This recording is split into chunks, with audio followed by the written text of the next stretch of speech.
Please, honey. Grandma really needs you right now. She's not feeling well at all." My mom's voice crackled through the phone, heavy with what I now know was fake concern. I sat in my apartment in Indianapolis, surrounded by the luggage I had packed for our big family cruise, my excitement quickly deflating into worry. "Of course I'll stay," I replied without hesitation. "The cruise isn't important if Grandma needs help." Those words would come back to haunt me just hours later. My name is Tara Smith, and I'm 28 years old. All my life, I've tried to be the responsible daughter, the one who could be counted on when things got tough. But that dedication to family was about to be tested in ways I never imagined. I had been looking forward to this cruise for months. It was supposed to be our first real family vacation in years. Me, my parents, my younger sister Emma, and a few other relatives. I'd even taken time off work and bought new summer clothes. But when Mom called about Grandma being in the hospital, I didn't think twice about canceling. That evening, as I was driving to the hospital, my phone buzzed with a notification. Emma had posted on social media. My heart stopped as I looked at the image, my entire family on the cruise ship, champagne glasses raised in celebration. "Best vacation ever. So blessed to have such an amazing family. Cruise life family time," the caption read. I pulled over, my hands shaking as I stared at the photo. There they were, Mom, Dad, Emma, my aunts and uncles, all smiling broadly on the deck of the ship. They had lied to me. They had deliberately excluded me from the family vacation, using my beloved grandmother as an excuse. When I finally arrived at the hospital, there was no record of my grandmother being admitted. My calls to my parents went straight to voicemail. Emma had blocked me on social media within minutes of my seeing her post. The betrayal felt like a physical blow, knocking the wind out of me. I drove to Grandma's house, tears blurring my vision. To my surprise, her lights were on. When I knocked, she opened the door, looking perfectly healthy and more than a little confused to see me in such a state. "Tara?" "What's wrong, sweetheart?" Grandma asked, pulling me into a warm embrace. The familiar scent of her lavender perfume brought fresh tears to my eyes. As we sat in her cozy living room, the truth came pouring out. The cruise, the lies, the social media posts that had shattered my world. "I don't understand," I said, wiping my eyes. "Why would they do this to me? Why lie about you being sick?" Grandma's face darkened with disappointment. She had always treated Emma and me equally, but my parents were a different story. Growing up in Indianapolis, I had watched them consistently favor my sister. When Emma wanted dance lessons, they found the money. When I needed help with college tuition, I had to take out loans. I thought about all the times I'd visited Grandma over the years, helping her with groceries, taking her to doctor's appointments, or just sitting together looking through old photo albums. Emma rarely visited unless she needed something, usually money. Yet somehow she was still the golden child in our parents' eyes. "Your mother called me last week," Grandma revealed, her voice tight with anger. "She asked me to play along if you came by, to pretend I had been in the hospital. I refused, of course. I had no idea they would actually go through with this scheme. The cruise tickets hadn't been cheap, nearly $2,000 per person for a week-long Caribbean adventure. I had saved for months to afford mine, picking up extra shifts at the accounting firm where I worked. Now I wondered if they had planned to exclude me all along, if my ticket money had somehow funded someone else's cabin. "You know what hurts the most?" I said, staring at my hands. "They didn't even need an elaborate excuse. They could have just told me they didn't want me there. Instead, they used you, knowing how much I care about you, to manipulate me." Grandma reached for my hand, her grip surprisingly strong. "Sometimes people show you exactly who they are, even when they think they're hiding it," she said wisely. "The question is, what are you going to do with that knowledge?" I looked up at her, seeing something fierce and determined in her eyes. Little did I know, Grandma had been watching our family dynamics more closely than any of us realized, and she had plans of her own. As I sat with Grandma in her living room, my phone buzzed again. This time it was a group text from my cousin Nina, who didn't know I'd been excluded from the cruise. She had meant to send vacation photos to everyone in the family group chat, not realizing I wasn't supposed to see them. My heart sank as I scrolled through the images. There was Emma wearing the sundress I had helped her pick out for the trip. My parents lounging by the pool, cocktails in hand. The whole family gathered for a formal dinner, all dressed up and laughing. But what caught my eye was my mom's diamond necklace, the one Grandma had given her years ago, meant to be passed down to both her daughters on their 30th birthdays. "She gave it to Emma already, didn't she?" I asked, showing Grandma the photo. "Even though I'm the older one, even though we were supposed to share it." Grandma leaned forward to look at the picture, her expression hardening. "That necklace has been in our family for 3 generations," she said quietly. "Your great-grandmother split her jewelry between her daughters equally. That's why I gave it to your mother with specific instructions." Then Grandma revealed something that made my blood run cold. The cruise hadn't been paid for with my parents' money at all. 2 months ago, she had given them $15,000 to plan a family vacation, explicitly stating it was for all of us. Instead, they had used my portion to upgrade their own cabins and book extra excursions. "I've been watching," Grandma continued, her voice heavy with disappointment. "For years, I've seen how they treat you differently. I kept hoping they would change, that they would realize what they were doing. But this is the last straw." She stood up and walked to her desk, pulling out a thick manila envelope. "I wasn't going to show you this yet, but you need to know. I've been keeping records every time they've favored Emma, every time they've taken advantage of your kindness, every penny they've spent differently between you two." Inside the envelope were bank statements, photos, emails, and handwritten notes spanning years. My hands trembled as I read through them. The truth was laid bare in black and white. The pattern of favoritism wasn't just in my head. It had been calculated, consistent, and deliberate. "But why?" I whispered, the weight of years of gaslighting and denial crashing down around me. "Why did they always make me feel like I was imagining it?" Grandma's eyes flashed with a determination I'd never seen before. "Because that's what people do when they know they're wrong. They try to make you doubt yourself. But not anymore, Tara. Not anymore." The family cruise was scheduled to last 7 days.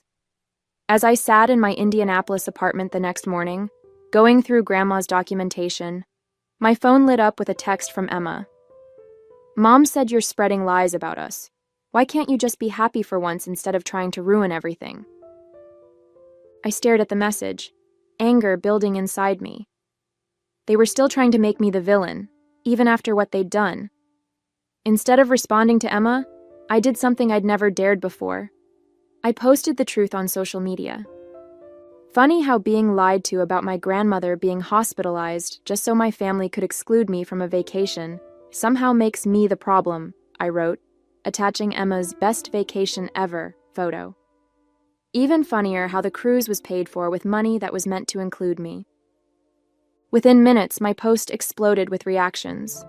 Family friends who'd known us for years expressed their shock. My cousins, who hadn't known the full story, began messaging me privately, sharing their own observations of how I'd been treated differently over the years. Then my father called. I almost didn't answer, but Grandma's words echoed in my mind. "Stand your ground. You've done nothing wrong." "Take down that post immediately," he demanded, his voice cold. "You're embarrassing this family." "No, Dad. You embarrassed this family when you lied about Grandma being sick, when you took her money meant for all of us, and used it to exclude me." "That's not how it happened," he argued. "We needed a break from your constant... My constant what, Dad? My constant reliability? My constant help with Grandma? My constant effort to be part of this family despite how you treat me?" The line went quiet for a moment. When he spoke again, his voice was different, threatening. "If you don't take down that post and apologize publicly for your lies, you'll regret it. You have no idea what's at stake here." "Are you threatening me?" "I'm warning you. Your mother and I have protected you all these years, kept certain things from you. If you want to play this game, fine. But remember, you're not the only one who can tell stories." The call ended, leaving me shaken. What things had they protected me from? What stories could they tell? I called Grandma immediately. They're trying to scare me, I told her. Dad says they've been protecting me from something but won't say what. Grandma was quiet for a long moment. Go to your email, she finally said. I'm sending you something. It's time you knew everything.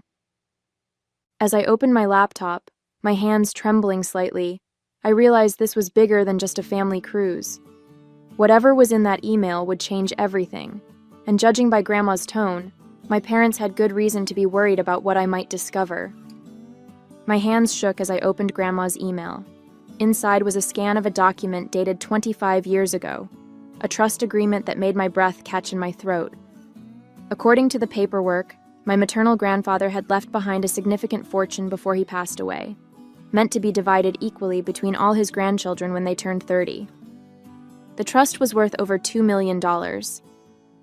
But there was more. A series of bank statements showed regular withdrawals from the trust over the years, money that had been used to fund Emma's dance lessons, her private school education, her college tuition, and even her recent wedding. All of it had been taken from what was supposed to be my share. They've been stealing from you since you were 3 years old, Grandma explained over the phone. Your mother convinced the trustee, her brother Michael, to give her early access to your portion, claiming it was for your benefit. But as you can see, they spent it all on Emma, I finished, my voice hollow. The numbers were staggering. Over $500,000 had been siphoned from my trust fund over the years, while I'd worked multiple jobs to put myself through college. Just then, another email came through, this time from my Uncle Michael. Tara, I can't keep quiet anymore. What they did with the cruise money was the last straw. I've attached documentation of every withdrawal they made from your trust. I'm so sorry. I should have stopped them years ago. The attached files revealed an even darker truth. My parents hadn't just spent my trust fund on Emma, they'd been embezzling money for themselves too. The cruise was just the latest example of their ongoing scheme. Why didn't you tell me sooner? I asked Grandma, trying to process the magnitude of the betrayal. I only discovered the extent of it recently, she replied. When I confronted your mother about it last month, she swore they'd pay it all back. That's when I gave them the cruise money. It was a test, Tara. I wanted to see if they'd finally do the right thing. And they failed spectacularly, I said bitterly. Yes, but their failure has given us exactly what we needed. Proof. Your Uncle Michael has agreed to testify about their manipulation of the trust. Combined with my documentation and the cruise incident, we can take legal action, I finished, a surge of determination replacing my shock. Better than that, Grandma said, and I could hear the steel in her voice. We can make sure they never hurt you again. Check the second attachment in my email. I clicked it open and gasped. It was Grandma's will, recently updated. She had made me the sole heir to her estate, which I now learned included controlling interest in the family company where my father worked as CEO. They're about to discover, Grandma said firmly, that their actions have consequences. The next morning, I met with Uncle Michael at a cafe in downtown Indianapolis. Dark circles under his eyes suggested he hadn't slept much, and his hands trembled slightly as he handed me a thick folder. These are copies of every document, every transaction, he said quietly. I've already sent everything to the family attorney. Your parents. They're going to try to fight this, Tara. They've already called me 6 times since I sent that email. What are they saying? I asked, flipping through the damning evidence of years of financial manipulation. They're claiming it was all done with your best interests in mind, that they were protecting you from having too much money too young. He shook his head in disgust. But I found something else. Something they don't know I know about. He pulled out another document, this one showing a series of recent transfers to an offshore account. They're planning to leave the country, Tara. They've been moving money around, preparing for something. The cruise wasn't just a vacation, it was a test run. They were checking if their passports would raise any red flags. My blood ran cold. They're planning to run? With what's left of your trust fund, yes. And Emma's involved. She's been helping them set up accounts in her name to hide the money. Just then, my phone buzzed. It was a text from Emma. I know what you're doing. You've always been jealous of me, and now you're trying to ruin everything. Well, guess what? You're too late. By the time you figure it out, we'll be gone and you'll have nothing. I showed the text to Uncle Michael, whose face paled. They're moving faster than I thought. We need to act now. I called Grandma immediately. She answered on the first ring as if she'd been waiting. They're at the family company right now, she said without preamble. Your father's cleaning out his office. Security just called me. Can they stop him? Better. I've already called the police and the FBI Financial Crimes Division. They're on their way. But Tara... She paused. You need to get down there. You're the controlling shareholder now. The paperwork was filed first thing this morning. I stood up, my chair scraping against the floor. They don't know that yet, do they? Number, and that's our advantage. Get there before they can destroy any evidence. Uncle Michael's documentation proves the theft, but there might be more we don't know about. As I rushed to my car, another text came through, this time from my mother. You ungrateful child, after everything we've done for you, you'll regret this. But for the first time, their threats didn't frighten me. I had the truth on my side, and more importantly, I had nothing left to lose.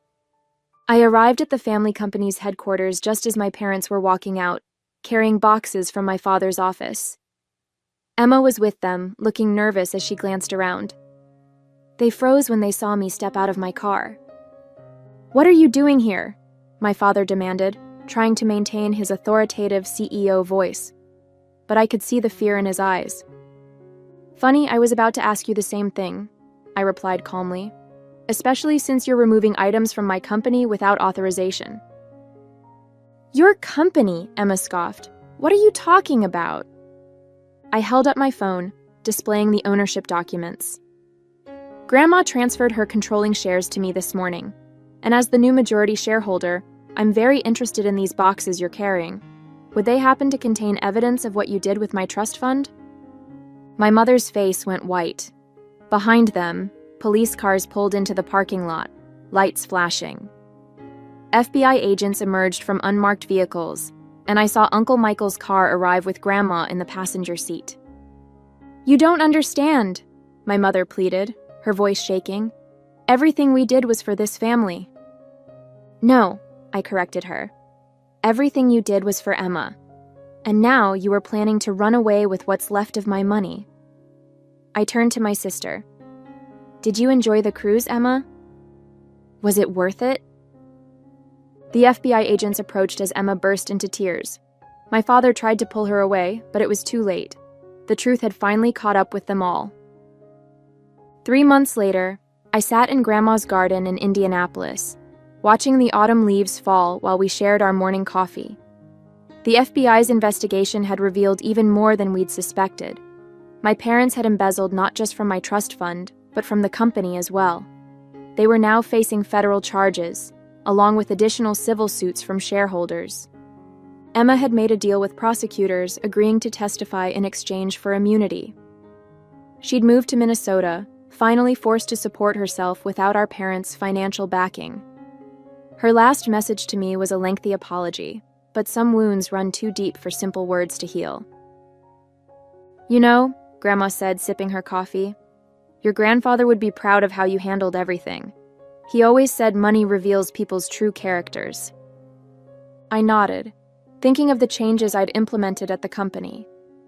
Under my leadership, we'd established a scholarship program for employees' children and created a more transparent financial system. The business was thriving, built on integrity rather than deception. I never wanted any of this, I admitted. I just wanted to be treated fairly. Grandma reached over and squeezed my hand. Sometimes life's greatest blessings come disguised as its greatest challenges. You've turned their betrayal into something positive. She was right. I had found my strength, my purpose, and most importantly, my self-worth. That cruise they took without me? It hadn't been the vacation of a lifetime after all. It had been the beginning of their downfall, and the start of my new life.